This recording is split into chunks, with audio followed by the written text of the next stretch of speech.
Welcome to another exciting episode of Psychotronic Coast to Coast. I'm Skinslip, that's Owen Neal. We're going to reveal our thoughts on this gem, Beyond the Seventh Door. Let me not get glare. For those watching, not listening, not watching on the podcast in the future, I'm holding up this Intervision DVD release, which is currently the only legal DVD release of this film in North America. This film premiered 30 years ago, and it is ambitious as all get out, as it is a shoestring budgeted film about a thief who is drug into a plot by his ex-girlfriend to rob a rich guy of his riches from his castle, and when they get there, some shit happens.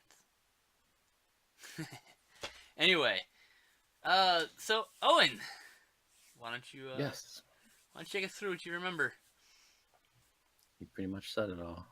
Oh, well, that's helpful. Yes, they get trapped and they have to get through 7 doors. Okay, so now we have to count the doors. So there's the door that enters the room, that's the first lock that she has the key for, right? That's door one. Yes. Then there's another door after that, right? I don't think those two count. Okay, but now let's just count the doors just in case. We're counting those just in Okay. case. And then there's that first room to the letters on the floor, right? That has a door, No. right? That's the third door now. And then No. no? What's before that? Like the vault with the little turning keys. Right, the vault with the turning key. Yes. And then that room has a door that goes to a spike pit room. The spike pit room goes to the water pit room.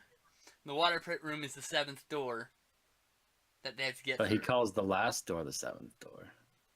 Oh, you're right. So Sixth. that very first one, the front one she unlocks, is not the seventh. Is not so. Yeah. Okay, so there you go. That's the 7 doors. So you think it's like a bunch of rooms, but it's really only 3 rooms. And a lot of them don't really have doors. Because I'll tell you what, when I hear, oh, they have to go through 7 doors to get to these millions of dollars, and by the way, they enter the first room, and it goes, you can go through these 7 doors and get through them. Whatever you can take is yours. That's it. Yeah. And so if you so you can either die in one of these in one of these rooms, or you can make it through and get rich. Kind of, not really. And if the trap doesn't kill you, you can sit there and starve to death. Yeah. Or drown, or get stabbed by spikes, or get crushed by a wall. Anyway, there's some neat shit in here. Yeah, it doesn't. His little stuff doesn't activate until he picks the lock. Actually, on the tumbler door, he tumbles it, and then that's when the thing activates. Correct. But there's traps before that too. After he gets for the first door, it's like a timer thing in that. No, before the tumbler door, that's when when he picks the lock on the outside door, that's when he hears the first recording. He opens the tumbler door, and that's when he is given additional information. Yep. Each time they enter the room, this automatic recording plays, and each time Lazar Rockwood animatedly yells "fuck you" to the person who's not actually there. So yeah, the first couple things were boring, but then it was just like they had to figure out this riddle and push these keys, and they got dropped down. They had to figure out a riddle about rings, and they had to go through like Greek and the other Roman, whatever the other one is. Yeah, they had to go to all the different people. They're like, oh, it's Janus. Well, it's not Janus, and then like they actually figured out what it is, and I was like, I could have figured that out easier, but okay. You don't actually have to solve the puzzle, but that's alright. Not in the way they intend it. You can easily defeat that room by literally, okay, the J is safe now. We know that. Alright, get on the J. Now this is safe, okay? Now which was here? That one doesn't trigger the moving wall, because the first thing they do is he steps on a button and it fucking shoots bullets somewhere in the near region of him. See, if it were actually properly calibrated, it would have actually just shot him when he stepped on the thing. But instead, I don't want to spoil which one he steps on, but instead, it shoots kind of around him in a vague manner, which allows him to get away, duck, and wait till the shooting stops. And then he steps on another one, and the back wall starts moving forward, and yeah. Yep. Good shit. Also, like, too, they decided what didn't start with J, even though that was clearly a safe button, and he reaches over and just pushes the other one, and that's when the door moves. So, like, really, this is, like, beyond the 3 rooms. That's what this movie should be. Or 4 rooms. Beyond the 4 rooms. Because there are Then 4 there's the rooms. other one where he's not going to give any more hints, and it's like a room that's like, oh no, it's solid. Oh, We're going right. to die here. Never mind. There is that one room. I forgot about that room, actually. That was the spike room. Oh, that was a spike room. Right. Yeah. I forgot about that part, and though. Then he knocks on the floor, nothing. Knocks on the one side of the wall, and he's like, I give up. He knocks on like kind of few little things and gets like, I've run out of options. Once the spikes happen, he just kicks through the fake. Figures it out and finds out there's a fake panel and he cuts through it. Jesus Christ! And I like it. He was like, I bet he's just gonna jump through it and it's gonna be a fake wall or something. And of course, that's what happens.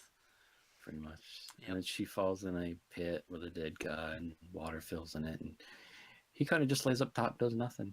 He struggles trying to get a extension cord while the water rises, and then he drops down an extension cord to like keep her from drowning, but then she's slowly freezing to death in the water. But and then they have sex apparently. And then they get down there and they have sex. At first she's like no, and then he's like, getting all handsy, and she's like, oh, make love to me. I was like, what the fuck, movie? Corpse eyeballs during that though. Yeah, the corpse. It cuts to a shot of the corpse like face up close, like he's watching. And by the way, you can see the corpse is breathing. And then they make it to the end where they can leave and be good people or take the money, which is another trap. Now we really can't talk about much more of this movie without fucking talking about spoilers. No, but we're going to. So here's your heads up. See spoilers. This fucking movie. Okay, hold on. We should do reviews for people who are only here just for the vagueness, and then Most of the movie sucks. Most of the movie sucks, but here's I thought it was a 3 out of 5 star movie. I really liked it. It's really inventive. It's made for pennies, but I think it's got some charm to it. I'd agree with that. Yeah, and with a group of people, this is gonna be a hilarious hoot as you make fun of it. Yeah, the guy can't act his way out of a wet paper bag. And if you run a role-playing game, for the love of God, don't let your players see this movie. Just steal all the cool ideas, like I'm going to. So, so spoilers. All right. The last room is just a briefcase with money on it, and there's a wire that strings down to the into the dirt, and Lazar Rockwood figures out the wire's there, and then he takes a few bits of money, and they go upstairs, and then he gets all greedy and goes downstairs, and then gets his dumb ass blown up. Yeah, and she showers, and because apparently she works for the guy. Yeah, she works at the castle. So we forgot to say he meets up with her because he's called him because she has a scheme, and so and the scheme is to rob this old man that she works for because he's an elaborate castle. Has millions of dollars. So, but Lazar Rockwood goes and gets his dumbass blown up. She seems sad in bed. And then the owner comes wheeling in the wheelchair and says, "Here's your money." Because she's in on it. And this is not the first time they've done it. No. And then he says, "Do you have to have sex with all of them?" Which is why the Freudian slip of me saying "cuck," by the way. And then I bring up the fact that the dead guy was kind of an old, creepy-looking man. Yeah, so apparently she had sex with him. Yeah, apparently. Oh, man. And then, she goes from looking really sad to, getting on the phone. And he's like, "I got the key. We can rob this She's like, guy." "I'm in." Because I guess she's setting up other people. And the idea is she's done this a bunch of times before. This is their kinky little thing to do, which is way fucked up. And I cannot stress that this needs to be a Saw remake. One of the Saw movies needs to steal this concept. But look, for fuck's sakes, they called Beyond the Seventh Door. It better be 6 fucking rooms of deadly traps, not 3 rooms of deadly traps, 4 rooms of deadly traps, and some chicanery. So I'm guessing I'm just really confused by it, because what if the person she went in with was just a dick, and she's down there in the water, and he's just like, whatever. Then she dies, right? Or when the 2 gates shut in the beginning, if they don't even make it that far. Does she get squished by the wall? Does she get stabbed by the spikes? Does she get shot by the bullets? Does the old man just let it happen, or does he stop it? Was she trying to get him? Was she trying to get him killed when she said it was Janice and not Juno?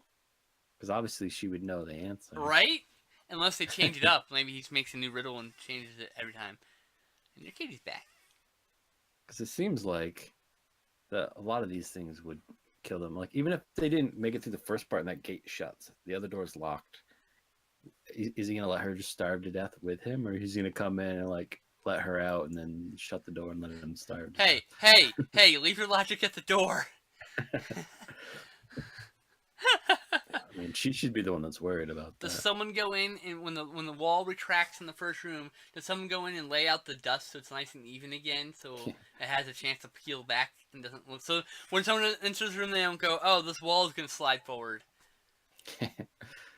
Unless there's hidden panels everywhere that she knows about. Right? That's true. She might know the secret exit. Sneak out.